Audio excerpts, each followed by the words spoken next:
You ask Tiger to solve. This deals with linear equations with one unknown. The final result is x equals -10. Let's solve it step by step. Group all constants on the right side of the equation. Subtract 160 from both sides.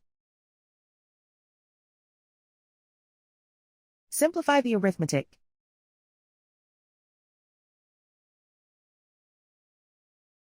Isolate the x.